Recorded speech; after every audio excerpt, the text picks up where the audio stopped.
Welcome to Superintendent's Corner. I'm Dr. David Clendening. Today in the studio we have a very special guest, Mrs. Vidal. She is Creekside's guidance counselor, and just recently she was named the top elementary guidance counselor in the state of Indiana. So that's a really awesome award, and we wanted to just highlight her and talk to her a little bit. So welcome to the studio. Thanks. So first let's just talk about the award. You know, how did you get selected? Well, our principal, Mark Hayden, nominated me. So they always send out a call for nominations, and he nominated me. So it was a big honor to have your boss nominate you. That is great. I know that you're a very integral part of the leadership at Creekside. Talk about some things that you think took you to the top of the award. What made you kind of stand out to the committee of your peers? Well, you know, bragging is That's not okay. always. It's okay to brag. That's what we're talking about today. I have been really active in the state in professional development. Okay. So I've really, outside of school, I've really been active advocating for school counselors and just trying to better myself professionally with education. And then also within the school, I think we just really work as a team. So I think that is a good thing. You know, Mark and I really work together, the principal and I, and then also the teachers, we just collaborate all the time. So I think that's a big part of the award too, is working with your community and stakeholders and working with the teachers and administration. I know one of the things that you focused on a couple of years ago to try to bring all those stakeholders to the table was the Gold Star Award.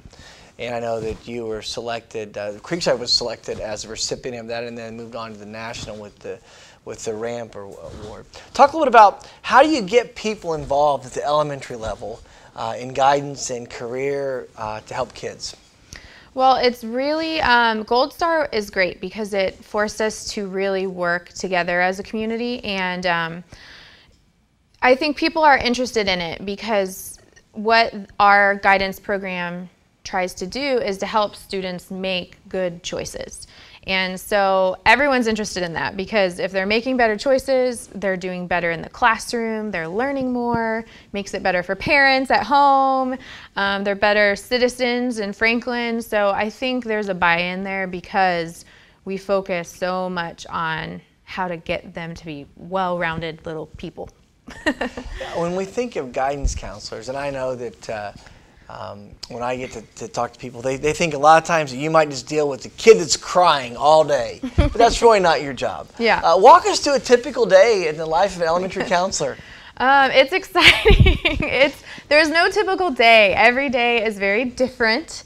But yeah, a lot of what we do is proactive. So if you're doing it right, you're not just putting out fires all day and dealing with crying students, because you want to do things that hopefully keep a lot of the kids from getting to that point. So I would say about 30% of what I do is proactive in the classroom, teaching just life skills and helping them to be better people and learn to make better choices. So we don't wait until they make bad choices to talk to them. We try and keep them from getting there. So on a typical day, you know, I'm in the classroom a lot doing lessons. I also have lots of small group counseling that focus on issues that some students have in common.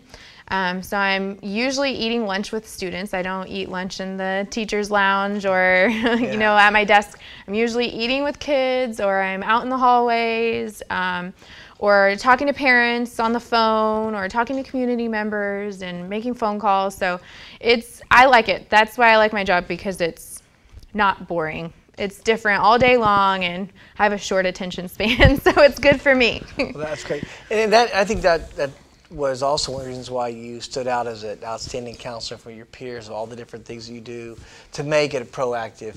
Developmental model is one that I know we talk about in school, but can you define developmental model of counseling for the audience? Yeah, so it's a balanced approach, and we really focus on different standards for the different age levels. So just like a teacher has state standards to meet, school counselors do too, based on their grade level and their age.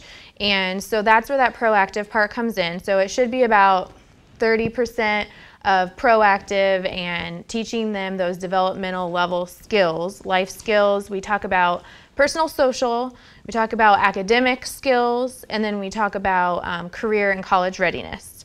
And then probably about 25% of the time is spent either in small group or one-on-one, helping those kids that have some sort of barrier to learning that's keeping them from doing their best. So that's that counseling part. And then the rest of the time is spent advocating for kids and helping to create a better learning environment for them. So advocating for change if it needs to happen, or just making sure that they're safe and happy and healthy. Yeah. I think that's one thing for everyone to know, is that you really are the child advocate in the building. Everybody has a different role, but the one person the kids can always count on is kind of the guidance counselor. You serve as both a referee and parent sometimes, but you're really that child advocate. So that's great, and we do appreciate that. Another question that comes about is, how did you get to be a guidance counselor? Talk about your journey. Were you a teacher first? What goes into making a guidance counselor? It's not required to be a teacher first. Some people are and some people aren't. But I just went straight through my undergrad, straight to graduate school to study school counseling. I didn't know what I wanted to do. I always knew that I liked working with younger kids, but I didn't know what I wanted to do with that. And so when I was in college, I got a summer job, actually, that was working at a summer camp for little ones that weren't making the best choices. They were having some behavior challenges. So I worked at that summer camp, and I loved it so much. And I just asked the adults that ran the camp, what do you do? What is your job? Yeah. What do you do all year? That's what I want to do. And they said they were a school counselor. So I said, okay, well, that's what I'm going to be. So then I just started taking a lot of psychology classes in college, and then went to Butler University for my grad school. So it's 4 years undergrad. Yes. University of Miami, correct? Miami University. Oh, I apologize. University of Miami is warm and in Florida. Miami University is in Ohio. Okay. Where it snows. So it snows. So you can have snow in the Ohio, or you go to the other place and have sun. Huh? Yes. All yeah. right. And then you went to Butler. So about 7 years after graduation from high school, you were able to get your first job. Yeah. And your first job was actually at a high school. Yes. Talk about the difference between a high school guidance counselor and an elementary guidance counselor. Well, at the high school level, I was at a parochial school, so it was much different, and it was a small, very small school. But I found I didn't have as much time to be with all of the kids. So I feel like at the elementary level, and that depends from school to school and what your job description is for each school corporation. But I was doing a lot of college and career. It was focused really heavily on that, getting them ready to go out into the world. And I like elementary because it's much more about helping them to become better citizens, I guess. We do a lot of college and career, just definitely not as much as at the high school level. So I feel like I'm at my desk less at the elementary level. At the college level, and that was back before there was e-transcripts and all of that stuff, so I had to by hand stamp everything, so it's a little bit different now. But okay. Now that you've won the state of Indiana's elementary school counselor, what's next? Do you go on to a national? Disney World. All right. That's how it should be. But is there a national competition, or is there a national award? Or, yes? There is.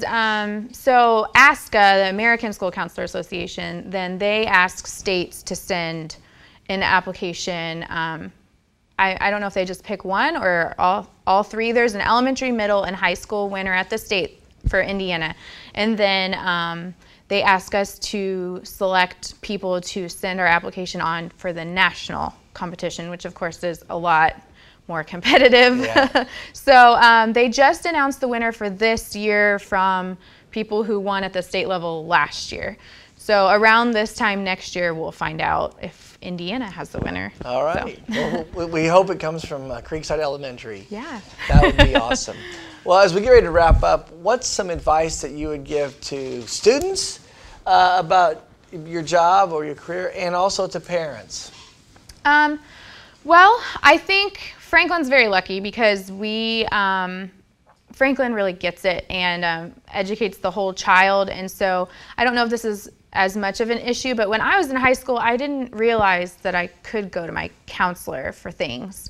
So especially in high school, I didn't realize, or middle school, when I was having social, friendship issues or safety issues or anything like that, I didn't realize that that was the person that I was supposed to go to. Nobody told me that. So I think the students in Franklin probably already know that, and our counselors are really good about being visible and active in the schools. But for parents too, our jobs as school counselors is to advocate for kids.